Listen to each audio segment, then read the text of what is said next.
My turn PSCയിലേക്ക് എല്ലാവർക്കും സ്വാഗതം.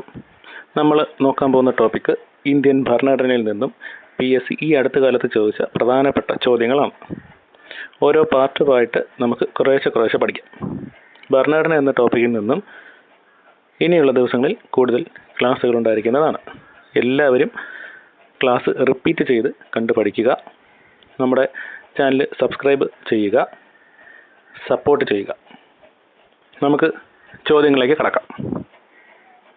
ഒന്നാമത്തെ ചോദ്യം, ജനാധിപത്യ ഭരണം ജനങ്ങളുടെ ആഗ്രഹങ്ങൾക്ക് അനുസൃതമായിരിക്കണം എന്ന് പറഞ്ഞത് ഓപ്ഷൻ ഡി മഹാത്മാഗാന്ധി. രണ്ടാമത്തെ ചോദ്യം, ജനാധിപത്യേതര ഗവൺമെൻറ് എന്നാൽ ഒന്നാമത്തെ പ്രസ്താവന ജനങ്ങൾ തിരഞ്ഞെടുക്കുന്ന ജനപ്രതിനിധികളുടെ ഭരണം, രണ്ടാമത്തെ പ്രസ്താവന ജനങ്ങൾക്ക് അഭിപ്രായ സ്വാതന്ത്ര്യവും അവകാശങ്ങളും പരിമിതമാണ്, മൂന്നാമത്തെ പ്രസ്താവന ഭരണാധികാരികളും നിയമത്തിന് വിധേയരായി പ്രവർത്തിക്കുന്നു, നാലാമത്തെ പ്രസ്താവന ഭരണാധികാരികൾ നിയമത്തിന് അതീതമായി പ്രവർത്തിക്കുന്നു. ഇവിടെ ഉത്തരം ഡി ആണ്. അതായത് 2ഉം 4ഉം ആണ് ശരി.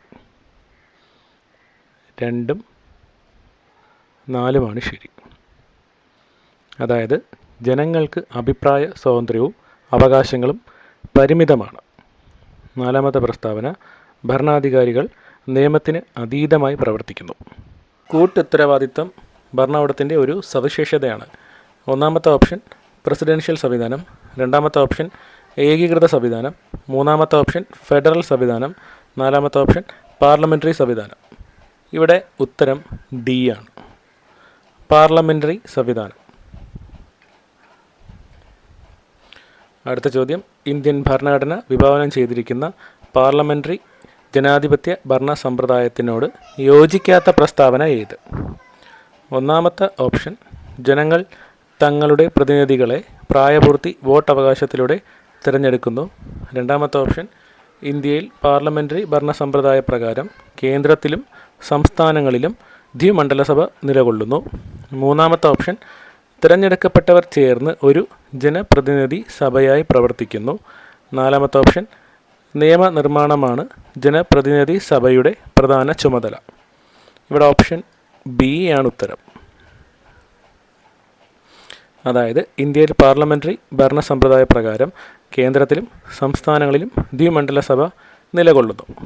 ഇവിടെ യോജിക്കാത്ത പ്രസ്താവനയാണ് നമുക്ക് വേണ്ടത്.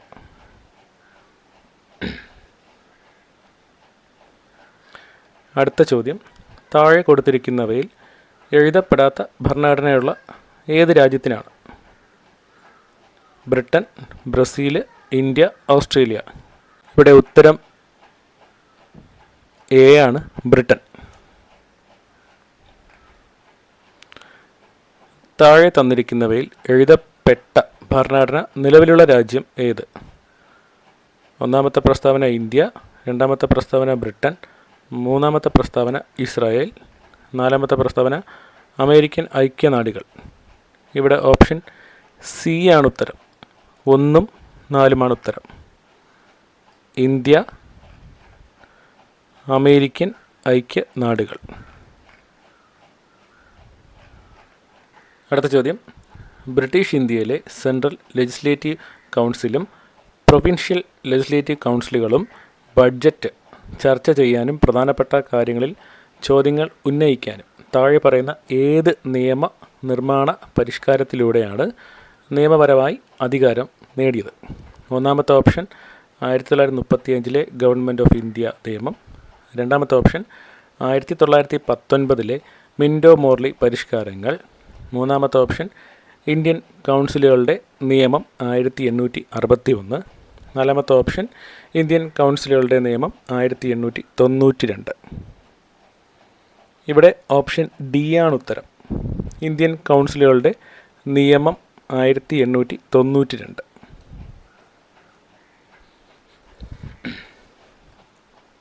അടുത്ത ചോദ്യം, മുസ്ലിങ്ങൾക്ക് പ്രത്യേക നിയോജക മണ്ഡലങ്ങൾ അനുവദിച്ച നിയമം?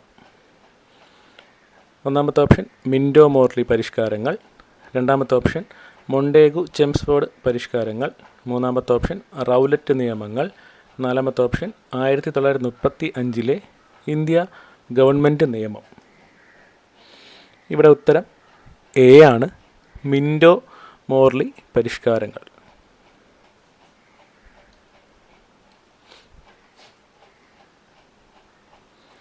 താഴെ പറയുന്ന പ്രസ്താവനകൾ പരിഗണിക്കുക.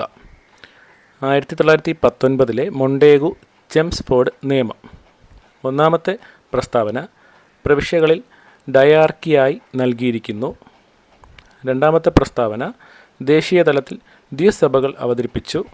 മൂന്നാമത്തെ പ്രസ്താവന പ്രവിശ്യ പബ്ലിക് സർവീസ് കമ്മീഷൻ സ്ഥാപിതമായി. മുകളിൽ പറഞ്ഞ പ്രസ്താവനകളിൽ ഏതാണ് ശരി? ഇവിടെ ഓപ്ഷൻ ബി ആണ് ഉത്തരം. 1ഉം 2ഉം മാത്രമാണ് ശരി. അതായത് പ്രവിശ്യകളിൽ ഡയാർക്കിയായി നൽകിയിരിക്കുന്നു. രണ്ടാമത്തെ പ്രസ്താവന ദേശീയ തലത്തിൽ ദ്വിസഭകൾ അവതരിപ്പിച്ചു.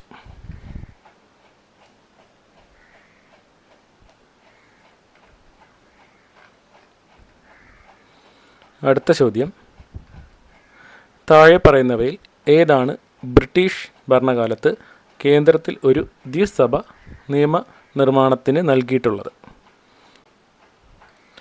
ഒന്നാമത്തെ ഓപ്ഷൻ ആക്ട് ഓഫ് 1919, അടുത്തത് 1909, അടുത്തത് 1892, 1935. ഇവിടെ ഉത്തരം എ ആണ്, ആക്ട് ഓഫ് 1919.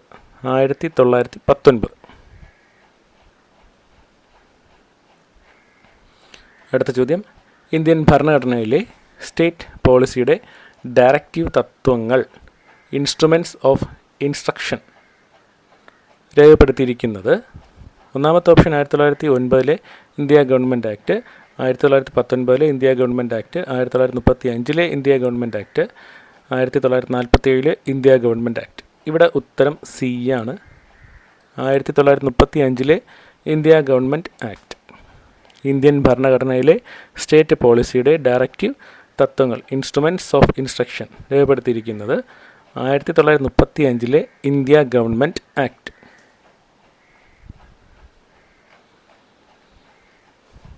അടുത്ത ചോദ്യം, 1935 ഗവൺമെൻറ് ഓഫ് ഇന്ത്യ ആക്ട് വ്യവസ്ഥകളിൽ ഉൾപ്പെടാത്തത് ഏതെല്ലാം? ഒന്നാമത്തെ പ്രസ്താവന കേന്ദ്രത്തിൽ ദ്വിഭരണത്തിന് വ്യവസ്ഥ ചെയ്തു. രണ്ടാമത്തെ പ്രസ്താവന പൂർണ്ണ സ്വരാജ് പ്രമേയം പാസാക്കി. മൂന്നാമത്തെ പ്രസ്താവന ഇന്ത്യക്ക് ഡൊമിനിയൻ പദവി അനുവദിച്ചു. നാലാമത്തെ പ്രസ്താവന ഭരണ വിഷയങ്ങളെ federal list, provincial list, concurrent list എന്നിങ്ങനെ 3ആയി തിരിച്ചു.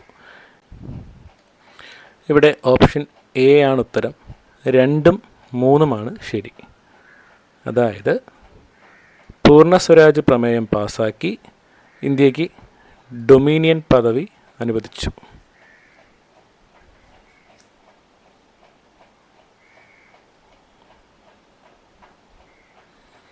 അടുത്ത ചോദ്യം, താഴെ കൊടുത്തിരിക്കുന്ന പ്രസ്താവനകളിൽ 1940 ഓഗസ്റ്റ് വാഗ്ദാനത്തിൽ ഉൾപ്പെടാത്ത പ്രസ്താവന ഏത്? ഒന്നാമത്തെ പ്രസ്താവന ഇന്ത്യക്ക് ഒരു ഭരണഘടന തയ്യാറാക്കുന്നതിനായി എല്ലാ രാഷ്ട്രീയ പാർട്ടികളെയും ഉൾപ്പെടുത്തി ഒരു കമ്മിറ്റി രൂപീകരിക്കുക.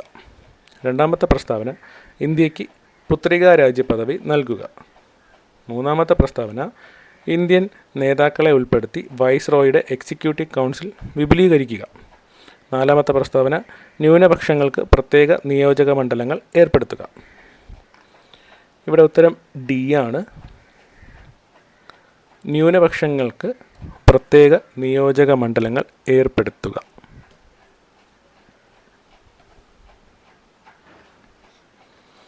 അടുത്ത ചോദ്യം, 1946 ഡോക്ടർ രാജേന്ദ്ര പ്രസാദിൻ്റെ അധ്യക്ഷതയിൽ ഭരണഘടനാ നിർമ്മാണ സഭ രൂപീകരിച്ചത് ഏത് കമ്മിറ്റിയുടെ നിർദ്ദേശപ്രകാരമാണ്? ഒന്നാമത്തെ option union constitution committee, Nehru committee, cabinet mission, mount batten committee. ഇവിടെ ഉത്തരം സി ആണ്, ക്യാബിനറ്റ് മിഷൻ. 1946 ഡോക്ടർ രാജേന്ദ്ര പ്രസാദിൻ്റെ അധ്യക്ഷതയിൽ ഭരണഘടനാ നിയമ നിർമ്മാണ സഭ രൂപീകരിച്ചത് ഏത് കമ്മിറ്റിയുടെ നിർദ്ദേശപ്രകാരമാണ്? ക്യാബിനറ്റ് മിഷൻ്റെ നിർദ്ദേശപ്രകാരമാണ്.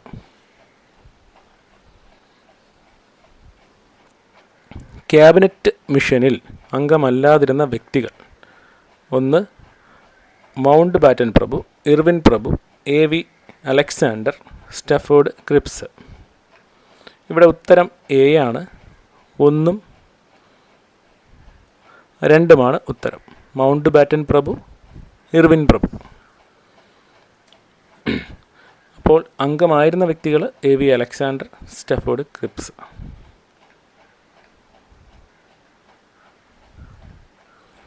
ഭരണഘടനാ അസംബ്ലി രൂപീകരിച്ചത് ഡാഷിൻ്റെ വ്യവസ്ഥകൾ അല്ലെങ്കിൽ നിർദ്ദേശങ്ങൾ അനുസരിച്ചാണ്. ഒന്നാമത്തെ option objective resolution 1946, cabinet mission plan 1946, government of India act 1935, Indian independence act 1947. ഇവിടെ ഉത്തരം ബി ആണ്. Cabinet mission plan 1946.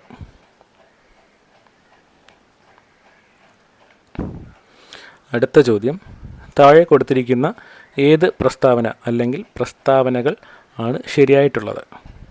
ഒന്നാമത്തെ പ്രസ്താവന 1944 ക്രിപ്സ് മിഷൻ ഇന്ത്യ സന്ദർശിച്ചു.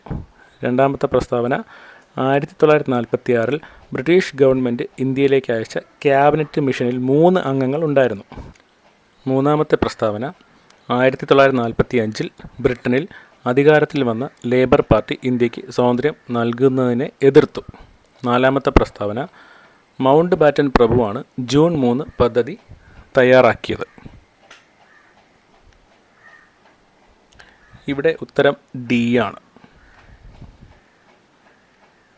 2ഉം 4ഉമാണ് ശരി. 2ഉം 4ഉമാണ് ശരി. അതായത് 1946 ബ്രിട്ടീഷ് ഗവൺമെൻറ് ഇന്ത്യയിലേക്ക് അയച്ച ക്യാബിനറ്റ് മിഷനിൽ 3 അംഗങ്ങളുണ്ടായിരുന്നു.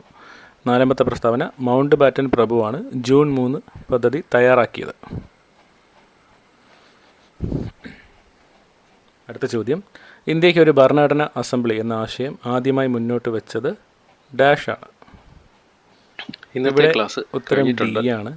എന്തെങ്കിലും ഡൗട്ട് ഉണ്ടെങ്കിൽ കമൻറ്റ് ചെയ്യാം, അല്ലെങ്കിൽ നമ്മുടെ ടെലിഗ്രാം ചാനൽ കമൻറ്റ് ചെയ്താലും മതി.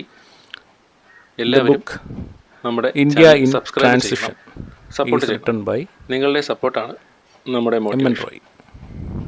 അടുത്ത ടോപ്പിക്കുമായി ഉടനെ കാണാം. അടുത്ത ചോദ്യം: under which act union public service commission was formed? 1935 act. ഉത്തരം ഡി ആണ് ഉത്തരം.